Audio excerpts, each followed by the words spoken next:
מזמור לדוד. אדוני רואי לא אחסר, מינות אשר ירביצני, על מי מנוחות ינחלני. נפשי ישובב, ינחני ומגלי צדק למען שמו. גם כי אלך בגיא צלמוות, לא אירא רע, כי אתה עמדי. שבטך ומשענתך המה ינחמוני. תערוך לפני שולחן נגד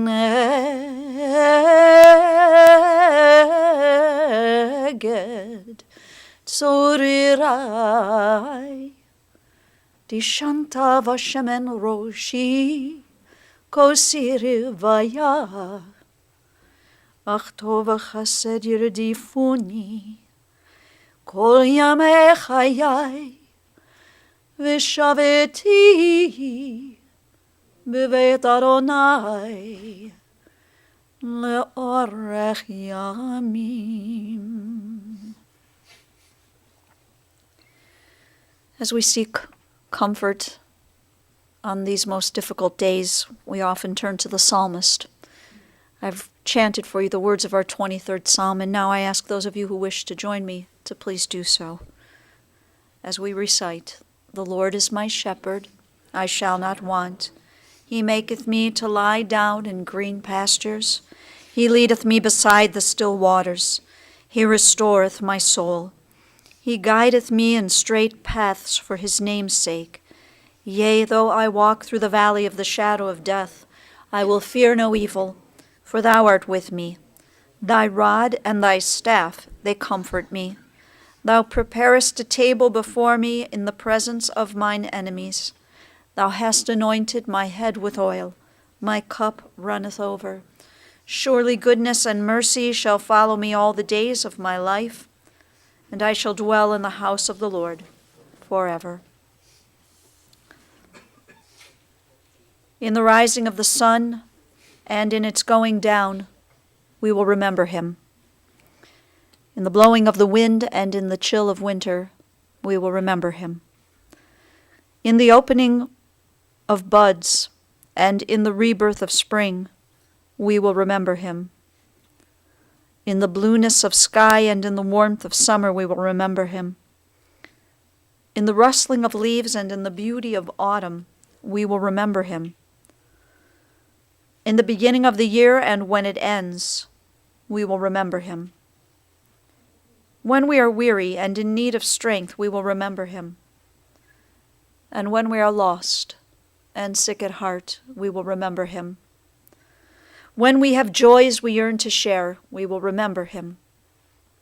So long as we live, he too will live, for he is now a part of us as we remember Sigmund Stechler. To you, Sandra,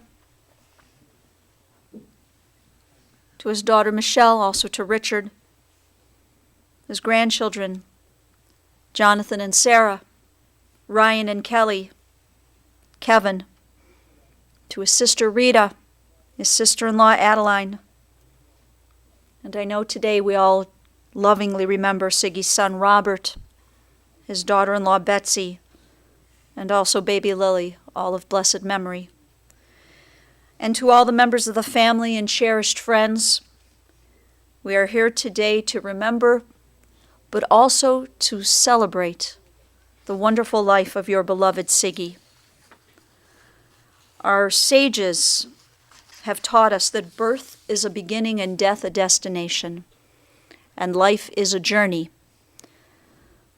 from childhood to maturity and from youth to age, from innocence to awareness and ignorance to knowing, from foolishness to discretion and then perhaps to wisdom, from weakness to strength or strength to weakness, and often back again, from health to sickness, and back we pray to health again, from offense to forgiveness, and from loneliness to love, from joy to gratitude, from pain to compassion, and grief to understanding, from fear to faith, from defeat to defeat to defeat, until looking backward or ahead, we see that victory lies not at some high place along the way, but in having made the journey, stage by stage,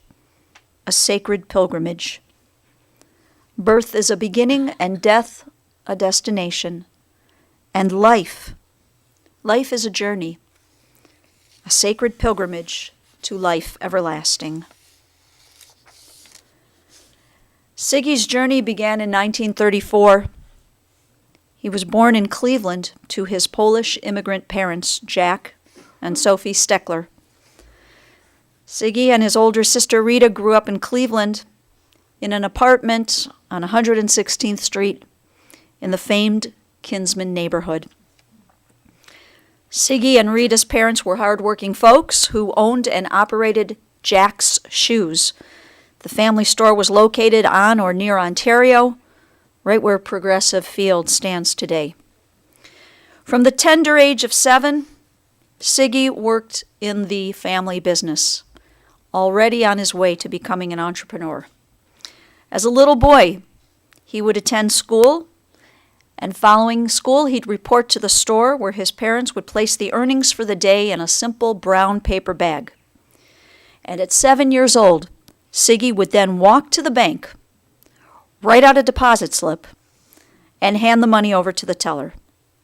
His parents figured who would bother a little boy carrying a brown paper bag.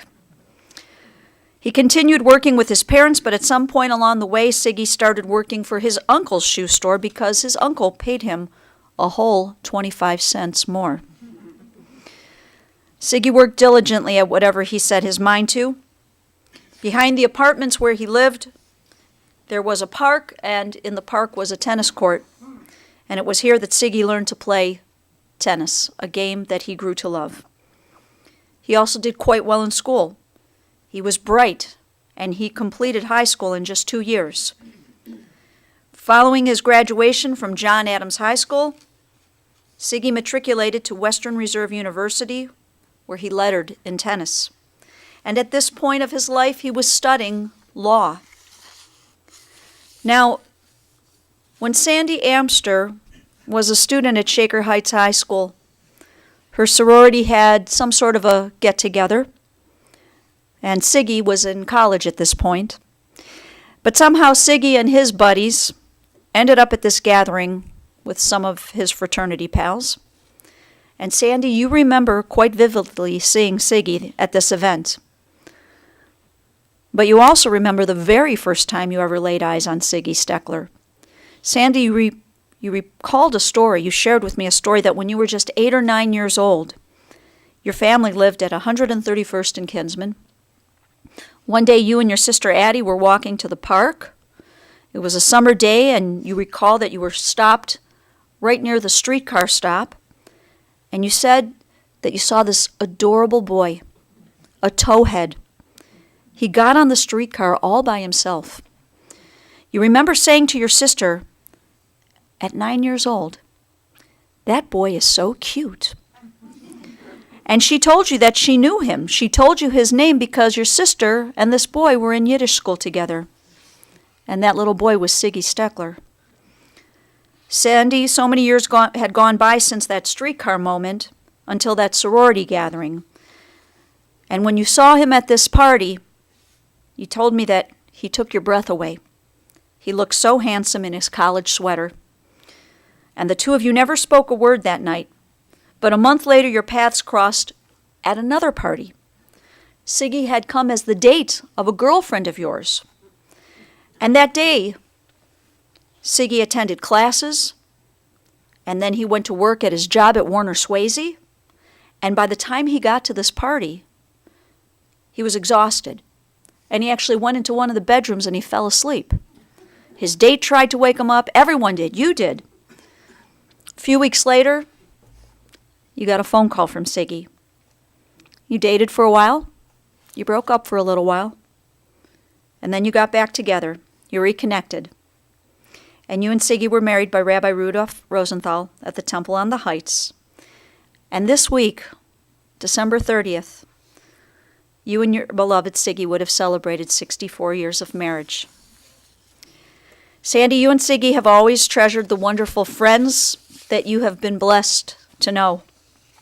Friends from your couples club, all of these friends that you have collected along the way, the two of you.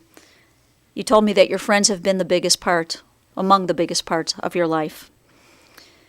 And you saw in your husband all of his wonderful qualities, especially the way he was a great friend to so many, the way that he was dedicated to everything he set out to accomplish.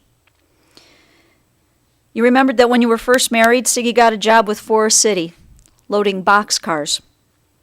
He worked so hard, and he advanced through the company, eventually becoming one of their vice presidents, overseeing construction projects here in town, also in Columbus and Detroit. And Sandy, after 27 years with Forest City, your beloved, who at the time was just 43 years old, decided to retire from that company, but he went on then to start Sigmund and Associates, a construction and remodeling business. Sandy, you mentioned to me that your husband was a hardworking man, and he was successful in many ways. And what brought him great joy is when young men who were entering into this field, this career area, when he could train young men in areas of construction, this brought him a great joy. And the people who he taught, they remained close friends with him. And I know many of them are here with us today. Together, the two of you enjoyed traveling, visits to Florida, Las Vegas, New York, and while he was with Forest City, business trips that took you to Monte Carlo and New Orleans.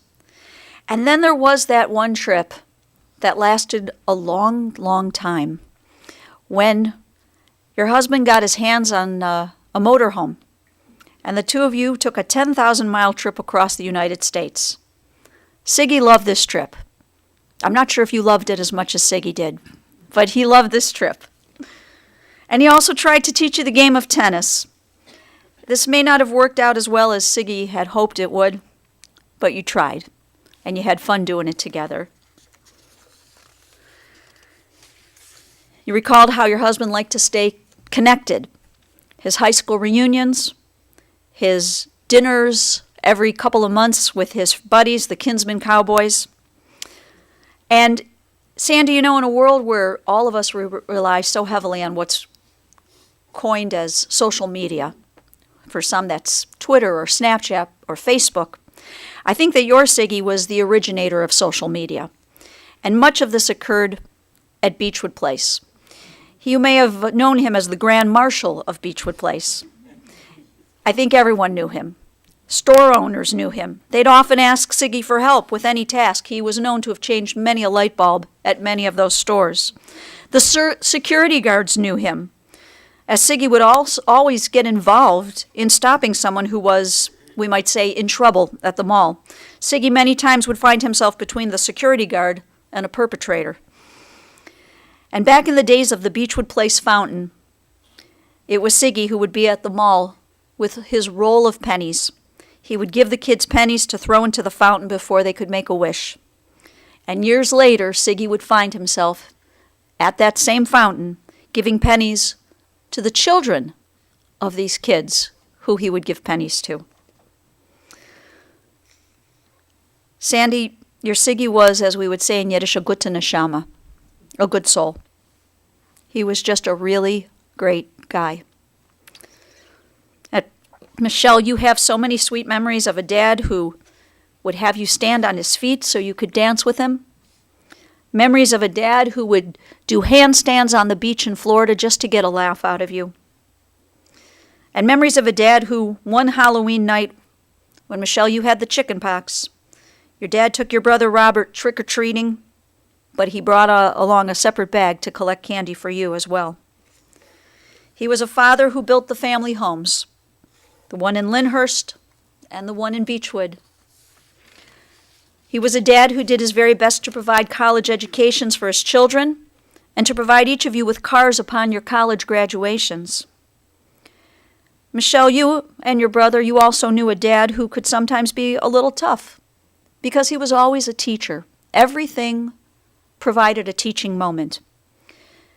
He was always trying to teach you and your brother right from wrong, and in him you saw a wonderful ethic, something that he passed to both of you. Richard, you noted about your father-in-law that he was a man who was always helping people, everyone.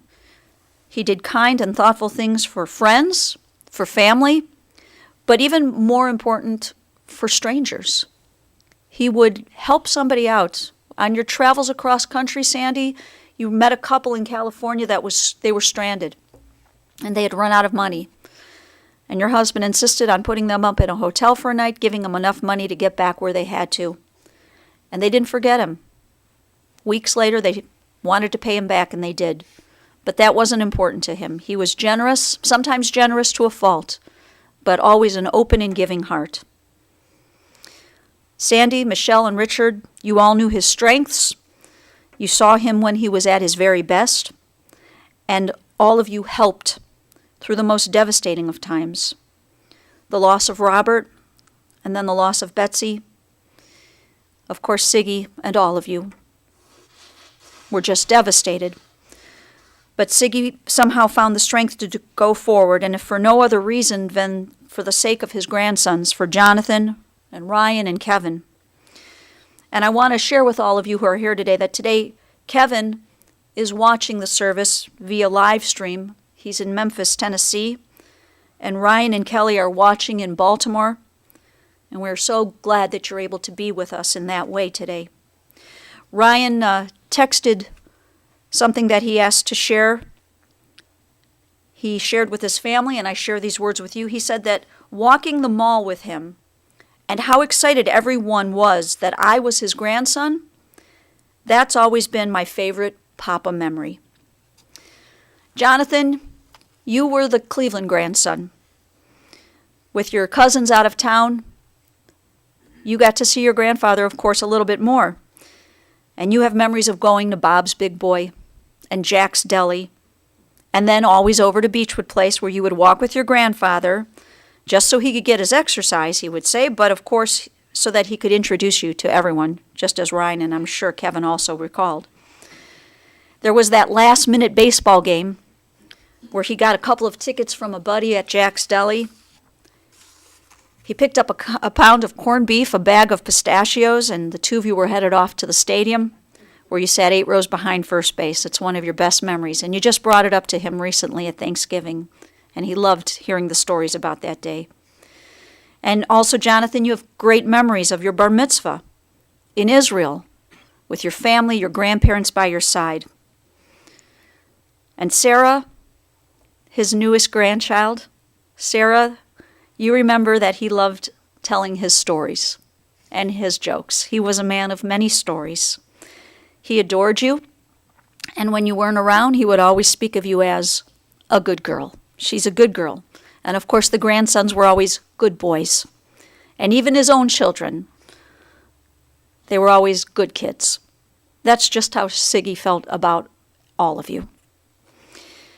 How very special that this past Thanksgiving was one that provided an opportunity for your entire family to be together. Everyone was in town, and you all enjoyed it, and Siggy certainly loved every moment of it.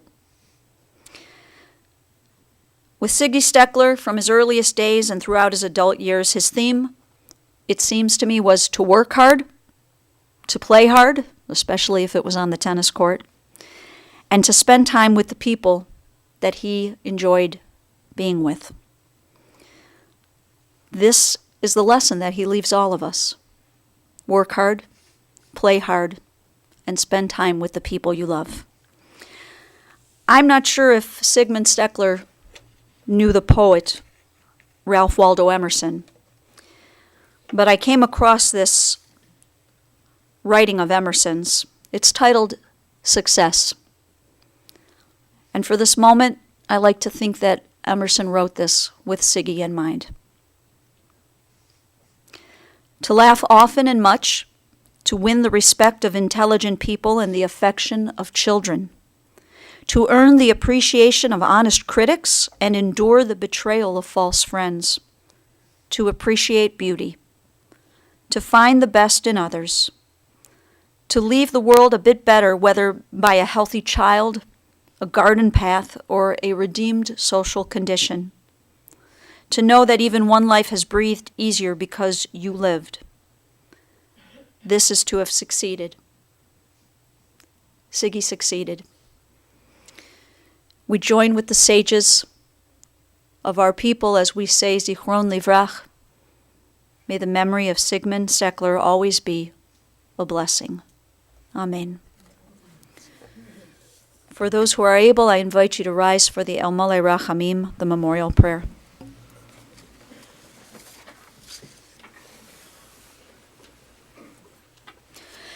El Malei Rachamim, shochen במרומים, עמסי מנוחה נכונה תחת כנפי השכינה, במעלות קדושים וטהורים, כזוהר הרקיע מזהירים, את נשמת אושר זלג בן יעקב, שהלך לעולמו בגן עדן תחי מנוחתו.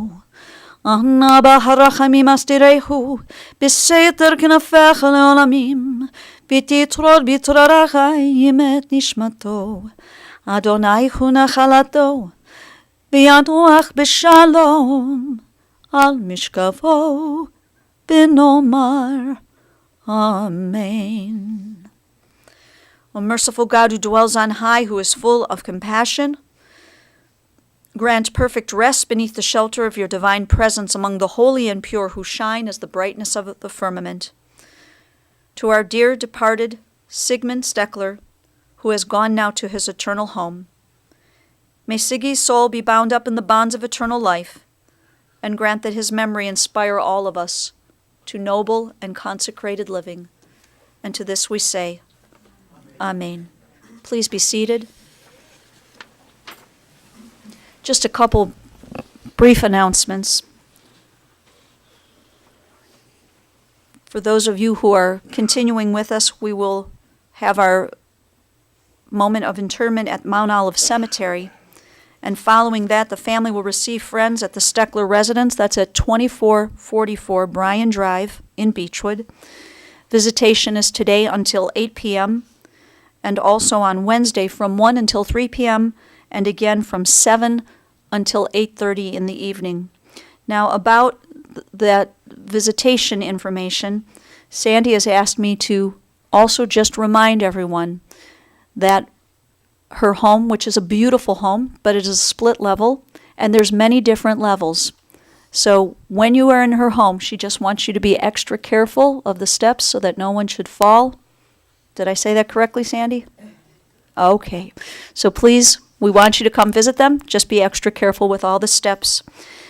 Friends, in lieu of flowers, the family has asked that anyone wishing to make a contribution in memory of Siggy, that you might consider the Cleveland Metro Parks, North Chagrin Reservation, or the charity of your choice.